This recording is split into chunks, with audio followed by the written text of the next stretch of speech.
الحمد لله رب العالمين والصلاة والسلام على سيد الأنبياء والمرسلين وعلى آله وأصحابه أجمعين أما بعد فأعوذ بالله من الشيطان الرجيم بسم الله الرحمن الرحيم قال الله تبارك وتعالى في القرآن الكريم ألف لام ميم ذلك الكتاب لا ريب فيه هدى للمتقين الذين يؤمنون بالغيب ويقيمون الصلاة ومما رزقناهم ينفقون وقال النبي صلى الله عليه وسلم بني الإسلام على خمس شهادة أن لا إله إلا الله وأشهد أن محمد رسول الله وإقام الصلاة وإيتاء الزكاة والحج وصوم رمضان أو كما قال عليه الصلاة والسلام۔ ایمان لانے کے بعد ایک انسان کی طرف جو سب سے پہلا حکم شریعت کا متوجہ ہوتا ہے وہ ہے نماز پڑھنا۔ جیسے ہی آدمی مسلمان ہوا، کلمہ پڑھا، اس پر سب سے پہلے نماز فرض ہو جاتی ہے۔ نماز کے لیے آدمی کا مالدار ہونا ضروری نہیں ہے، جیسا کہ زکوٰۃ کے اندر ہے، حج کے اندر ہے، صرف مالدار لوگوں کے لیے ہے۔ تو نماز سب سے پہلا حکم ہے اور سب سے اہم حکم ہے۔ قرآن کریم میں اللہ تبارک و تعالیٰ نے بار بار اس حکم کی تاکید کی ہے اور بہت زیادہ کی ہے۔ اتنی تاکید کسی دوسرے حکم کے بارے میں نہیں فرمائی ہے۔ قرآن کریم کی آیت میں نے پڑھی، بالکل قرآن کے شروع میں سورہ بقرہ میں اللہ فرماتے ہیں الف لام میم ذالک الکتاب لا ریب فیہ، یہ کتاب جو اللہ کی طرف سے آئی ہے اس کے اندر کوئی شک اور شبہ نہیں ہے۔ ھدی للمتقین، یہ کتاب متقی لوگوں کے لیے ہدایت کا ذریعہ ہے۔ اب متقی لوگ کون ہیں؟ اللہ نے ان کی صفات، ان کی خوبیاں بیان فرمائی۔ الذین یؤمنون بالغیب، جو بغیر دیکھے ایمان رکھتے ہیں۔ اللہ کو انہوں نے دیکھا نہیں، رسول کو دیکھا نہیں، جنت و جہنم ان کے سامنے نہیں، لیکن وہ ایمان رکھتے ہیں۔ ویقیمون الصلاۃ، اور وہ نماز کو قائم کرتے ہیں۔ ومما رزقناہم ینفقون، اور اللہ نے جو ان کو رزق دیا ہے اس میں سے وہ خرچ بھی کرتے رہتے ہیں۔ تو اللہ نے متقی لوگوں کی صفات میں بیان فرمایا، وہ نماز کو قائم کرنے والے ہیں۔ جگہ جگہ اللہ نے قرآن کریم میں اقیموا الصلاۃ وآتوا الزکاۃ، ایمان والو نماز قائم کرو، زکوٰۃ ادا کرو۔ وارکعوا مع الراکعین، رکوع کرنے والوں کے ساتھ رکوع کرو، اس سے مراد ہے جماعت کے ساتھ نماز پڑھو۔ تو جماعت کا بھی حکم آ گیا کہ نماز پڑھنی ہے، فرض نماز، اور اس میں جماعت کا بھی اہتمام کرنا ہے۔ نبی پاک صلی اللہ علیہ وسلم نے جگہ جگہ پر نماز کی تاکید فرمائی ہے۔ روایت میں نے پڑھی، اللہ کے نبی فرماتے ہیں اسلام کی بنیاد 5 چیزوں پر ہے۔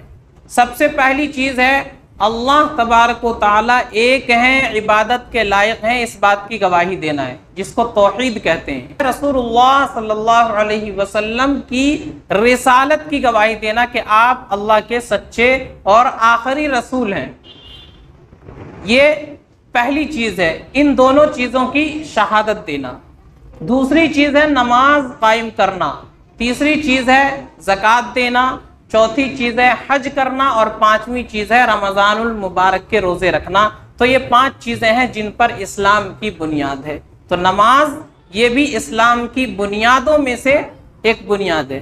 اللہ کے نبی علیہ الصلوۃ والسلام نے بار بار اس کی تاکید فرمائی ہے، اس کی اہمیت کو بیان فرمایا ہے۔ جو لوگ نماز نہیں پڑھتے ان کا قیامت کے دن کیا حال ہوگا؟ قرآن کریم میں اللہ تبارک و تعالیٰ نے سورہ مدثر میں بیان فرمایا کہ جنتی لوگ جب جنت میں چلے جائیں گے اور دوزخی لوگ دوزخ میں چلے جائیں گے تو جنت والے لوگ دوزخی لوگوں سے پوچھیں گے ما سلککم فی سقر، کس وجہ سے تمہیں جہنم میں جانا پڑا؟ تو وہ کہیں گے قالوا لم نک من المصلین، ہم نماز نہیں پڑھتے تھے، ولم نک نطعم المسکین، اور ہم مسکینوں کو کھانا نہیں کھلاتے تھے، وکنا نخوض مع الخائضین، اور ہم بیہودہ باتیں کرنے والوں کے ساتھ مشغول ہو جاتے تھے۔ یعنی جو لوگ بیہودہ فضول باتیں کرتے رہتے تھے، ہم بھی انہی میں بیٹھ کر کے بیہودہ باتیں کرتے تھے، نماز کے لیے ہمارے پاس وقت نہیں تھا، غریب لوگوں کی مدد کرنے کے لیے، مسکینوں کو کھانا کھلانے کے لیے ہمارے پاس ٹائم نہیں تھا، تو ہم بیہودہ لوگوں کے ساتھ بیٹھ کر کے باتیں کیا کرتے تھے۔ تو نماز یہ بہت ہی اہم چیز ہے، اور اسلام کا ایمان کے بعد سب سے بڑا حکم ہے۔ نماز کا فائدہ کیا اللہ نے جگہ جگہ اس کے فائدے بھی بیان فرمائے، ان الصلاۃ تنہی عن الفحشاء والمنکر، بے شک نماز بری باتوں سے، گناہ کے کاموں سے، فحش باتوں سے انسان کو روک دیتی ہے۔ جب انسان نماز کی پابندی کرتا ہے، نماز کا اہتمام کرتا ہے، صحیح طریقے سے نماز کو ادا کرتا ہے، تو پھر وہ انسان بے حیائی کے کاموں سے رک جاتا ہے، بری باتوں سے رک جاتا ہے۔ اسی طرح اللہ نے ایک اور جگہ ارشاد فرمایا، وَأْمُرْ أَهْلَكَ بِالصَّلَاةِ وَاسْتَبِرْ عَلَيْهَا لَا نَسْأَلُكَ رِزْقًا نَحْنُ نَرْزُقُكَ وَالْعَاقِبَةُ لِلتَّقْوَىٰ، کہ صرف نماز ہمیں خود نہیں پڑھ لینی، بلکہ اپنے گھر والوں کو بھی نماز کا حکم دینا ہے۔ اللہ فرما رہے وَأْمُرْ أَهْلَكَ بِالصَّلَاةِ، اپنے گھر والوں کو بھی نماز کا حکم دو، وَاسْتَبِرْ عَلَيْهَا، اور اس پر جم جاؤ۔ یعنی صرف ایک دن نماز پڑھ لی یہ کافی نہیں ہے، صرف ایک دن گھر والوں کو کہہ دیا اتنا کافی نہیں ہے، بلکہ اس پر اپنے آپ کو بھی جمانا ہے، اپنے گھر والوں کو بھی جمانا ہے، مستقل پابندی کے ساتھ نماز پڑھنی ہے۔ ہم سمجھتے ہیں صرف جمعے کی نماز فرض ہے، اس کے علاوہ کوئی نماز ہی نہیں ہے۔ جمعے میں لوگ آ جاتے ہیں، مسجد پوری ہو جاتی ہے۔ رمضان کے مہینے میں لوگ آ جاتے تھے، مسجد میں جگہ نہیں ملتی تھی، لیکن جیسے ہی رمضان ختم ہوا، عید کا دن گزر گیا، اب مسجدیں خالی نظر آ رہی ہے، مسجدوں کے اندر نمازی نہیں ہے، مسجدوں کے اندر کوئی اذان دینے والا بھی نہیں ہے، مسجدوں کے اندر اگر امام صاحب موجود نہ ہو تو نماز پڑھانے والا بھی کوئی نہیں ہے، ادھر ادھر دیکھتے رہتے ہیں کہ کوئی آئے نماز پڑھا دے۔ یہ حال ہے رمضان کے بعد مسجدوں کا۔ تو صرف رمضان میں یا جمعے کی نماز پڑھ کر یہ نہ سمجھے ہم نے حق ادا کر دیا۔ جمعہ جس طرح فرض ہے، اسی طریقے سے باقی 5 وقت کی نمازیں بھی فرض ہے، اور پورے ہفتے فرض ہے، صرف جمعے کے دن نہیں۔ تو فرمایا وَاسْتَبِرْ عَلَيْهَا، نماز پڑھو، گھر والوں کو نماز کا حکم دو، اور اس پر جم جاؤ، خود بھی گھر والوں کو بھی جماؤ۔ آگے اللہ فرماتے ہیں لَا نَسْأَلُكَ رِزْقًا، ہم تم سے رزق کا سوال نہیں کرتے، رزق دینا تو ہمارا کام ہے، نحن نرزقک، رزق ہم دیں گے، والعاقبۃ للتقویٰ، اور بہترین انجام تقویٰ کا ہے، پرہیزگاری کا ہے۔ تو اللہ نے نماز کے فائدے بھی بیان فرمائے، نماز کا حکم دینا ہے گھر والوں کو، اس بات کو بھی بیان فرمایا، اور بار بار نماز کی تاکید کی۔ اللہ کے نبی علیہ الصلوۃ والسلام نے بھی مختلف طریقے سے نماز کے فائدے، نماز کی فضیلتیں، نماز کی اہمیت کو بیان فرمایا۔ حضرت علی رضی اللہ تعالیٰ عنہ سے آپ نے فرمایا، اے علی 3 چیزوں میں تاخیر مت کرنا۔ نمبر 1، جب نماز کا وقت ہو جائے تو نماز میں تاخیر مت کرنا، جیسے ہی نماز کا وقت ہو فوراً نماز ادا کر لو۔ اسی طریقے سے فرمایا جب جنازہ تیار ہو جائے تو اس میں تاخیر مت کرنا۔ اور تیسری چیز آپ نے بیان فرمائی، جب کوئی مناسب رشتہ مل جائے تو اب نکاح میں دیر نہ کرنا۔ یہ 3 چیزیں اللہ کے نبی نے فرمائی کہ ان کے اندر جلدی کرنا ہے، ہم نے ان تینوں کے اندر تاخیر کر دی۔ نماز کا وقت ہو جاتا ہے، پڑھ لیں گے، ابھی تو 15 منٹ وقت ہے جماعت میں، پھر نماز کا وقت ہو گیا، اچھا چلے جاتے ہیں، ایک کسٹمر اور آ گیا، اس کو بھی ذرا نمٹا لے، اس چکر میں نماز نکل جاتی ہے، نماز کا وقت گزر جاتا ہے، نماز نہیں پڑھتے۔ اسی طریقے سے جنازہ انتقال ہو گیا، اب ایک آدمی سعودیہ سے آ رہا ہے، اس کے انتظار میں 2 دن 3 دن جنازہ رکھا رہتا ہے، اس کی بھی شریعت کے اندر گنجائش نہیں ہے۔ اللہ کے نبی نے فرمایا جنازہ تیار ہو فوراً اس کو دفن کرو، کفن دفن کا انتظام کرو۔ باہر سے آ رہا ہے آدمی، وہ کیا کر سکتا ہے کہ صرف دعا کر سکتا ہے، وہاں بیٹھے بھی کر سکتا ہے، بعد میں بھی کر سکتا ہے، لیکن کسی ایک آدمی کے انتظار میں 2 دن 3 دن جنازہ رکھ لینا، یہ اللہ کے نبی کی شریعت اور آپ کے حکم کے خلاف یہ کام ہے۔ ایسے ہی فرمایا مناسب رشتہ مل جائے لڑکے کا یا لڑکی کا تو پھر اس میں تاخیر مت کرنا۔ آج تاخیر ہوتی رہتی ہے، ابھی لڑکا اپنے پاؤں پر کھڑا نہیں ہوا ہے، اپنے پاؤں پر کھڑا ہو جائے گا تب سوچیں گے، اب وہ پاؤں پر کھڑا ہوتے ہوتے اس کی عمر نکل جاتی ہے، بال سفید ہونے لگتے ہیں، تب ہم انتظار میں رہتے ہیں پاؤں پر کھڑا ہو جائے گا۔ تو یہ انتظار اللہ کے نبی صلی اللہ علیہ وسلم نے فرمایا درست نہیں ہے. مناسب رشتہ مل جائے اس کا رشتہ کر دو. اللہ تبارک و تعالی نے ذمہ داری لی ہے اس شخص کے بارے میں جو نکاح کرے پاک دامن رہنے کے لیے اللہ اس کو رزق عطا فرمائیں گے.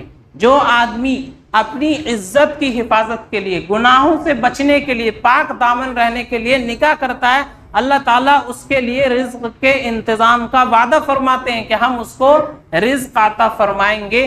تو یہ سب بیکار کی باتیں ہیں کہ ابھی پاؤں پر کھڑا نہیں ہوا ہے, پاؤں پر کھڑا ہو جائے گا تب اس کے بعد رشتہ کریں گے. مناسب رشتہ مل جائے رشتہ کریں اللہ کی ذات پر بھروسہ کر کے. آج مسلمانوں کے اندر سب سے بڑی کمی یہی ہے کہ اللہ کی ذات پر بھروسہ کم ہو گیا ہے.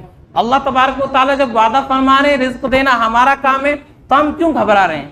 لیکن مسلمان کا ایمان کمزور ہو گیا. آج سب سے بڑی کمی جو ہے وہ علم کے اندر کمی نہیں ہے, علم بہت ہے. ہر آدمی کو معلوم ہے یہاں جتنے بیٹھے نماز پڑھنا 5 وقت کی فرض ہے, لیکن عمل کے اندر کمی ہے. پڑھنے والے کتنے ہوتے ہیں؟ 10-15 لوگ ہوتے ہیں. معلوم سب کو ہے, پوری بستی کو معلوم ہے کہ نماز پڑھنا فرض ہے, لیکن پڑھنے والے کم ہوتے ہیں. فرمایا سب سے پہلے قیامت کے دن نماز کے بارے میں پوچھ ہوگی. نمازیں درست ہو گئی باقی اعمال بھی درست ہو جائیں گے. نمازوں کے اندر کمی رہ گئی تو باقی اعمال بھی اس کے اسی طرح رہ جائیں گے. تو ہمیں معلوم سب ہے لیکن عمل نہیں کرتے ہیں. تو ہمیں اور آپ کو نماز کی اہمیت کو سمجھنا ہے. نماز کتنا بڑا اور اہم حکم ہے اللہ کا, اور اس نماز کی پابندی کرنی ہے. جیسے ہم رمضان کے مہینے میں نماز کی پابندی کر رہے تھے, فجر سے لے کر عشاء تک نماز میں شریک رہتے تھے, اسی طریقے سے پورے سال نماز کی پابندی کرنی ہے. یہ ہمارے اوپر فرض ہے. تو جب بندہ دل سے نہیں چاہتا, دل کے اندر طلب نہیں ہوتی, تو پھر اللہ تبارک و تعالیٰ اس کو اپنے گھر میں آنے کی توفیق نہیں دیتے. آج انسان کہتا ہے کہ ہم نماز نہیں پڑھتے ہیں, ہماری کیا مجال, ہماری کیا اوقات کہ ہم نماز نہ پڑھیں. اللہ تعالیٰ ہمیں توفیق نہیں دے رہا ہے, ہمیں اپنے گھر سے اللہ نے محروم کر رکھا ہے. تو اب ہم سب جگہ جائیں گے, سنیما گھروں میں جائیں گے فلمیں دیکھنے کے لیے, ہم بیٹھ کر کے ٹاٹا IPL بھی دیکھیں گے اور 3-3 گھنٹے تک بیٹھ کر کے میچ دیکھیں گے, لیکن 10 منٹ کے لیے نماز پڑھنے کی ہمیں فرصت نہیں ملے گی. اللہ نے توفیق چھین لی, اللہ نے اپنے گھر میں آنے سے محروم کر دیا. انسان سوچتا ہے میں نہیں پڑھ رہا ہوں. انسان کی کیا مجال کہ اللہ چاہے اور انسان نہ پڑھے.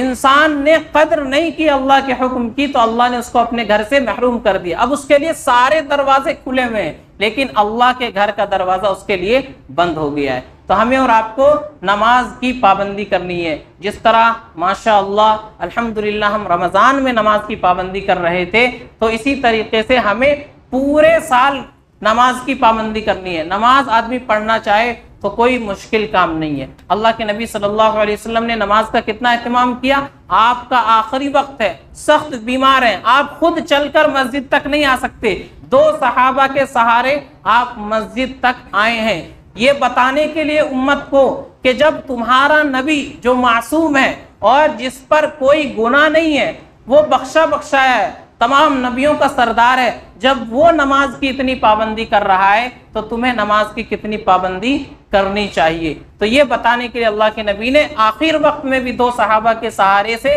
مسجد کے اندر تشریف لائے اور نماز پڑھ کر کے دکھائی ہے. تو ہمیں اور آپ کو بھی نماز کا اہتمام کرنا چاہیے. ہم تو الحمدللہ صحت مند ہیں, تندرست ہیں, ہر جگہ آ جا رہے ہیں, لیکن نماز کے لیے وقت نہیں نکل رہا ہے. اس کا مطلب اللہ نے جو وعدہ فرمایا اس کے اندر یقین کی کمی ہے. تو اللہ کے وعدے پر یقین رکھنا ہے. اللہ تعالیٰ نے رزق کا وعدہ فرمایا. جو انسان دکان بند کر کے نماز پڑھنے کے لیے اللہ کا حکم پورا کرنے کے لیے آئے گا, ایسا نہیں ہو سکتا کہ اس کے رزق کے اندر کمی ہو جائے. جب اللہ تعالیٰ کافروں کو کھلا رہا ہے جو اللہ کو نہیں مانتے, اللہ تعالیٰ کتے کو, خنزیر کو اور جانوروں کو کھلا رہا ہے, تو اللہ تعالیٰ انسان مسلمان ایمان والا جو اللہ کے حکم کو پورا کرنے کے لیے آئے, اللہ اس کو محروم کر دیں گے, اس کو بھوکا رکھیں گے؟ ایسا نہیں ہو سکتا ہے. تو ہمیں اللہ کے وعدے پر یقین رکھنا ہے اور نماز کی پابندی کرنی ہے. اللہ تعالیٰ ہم سب کو عمل کی توفیق عطا فرمائے. وآخر دعوانا ان الحمد للہ رب العالمین.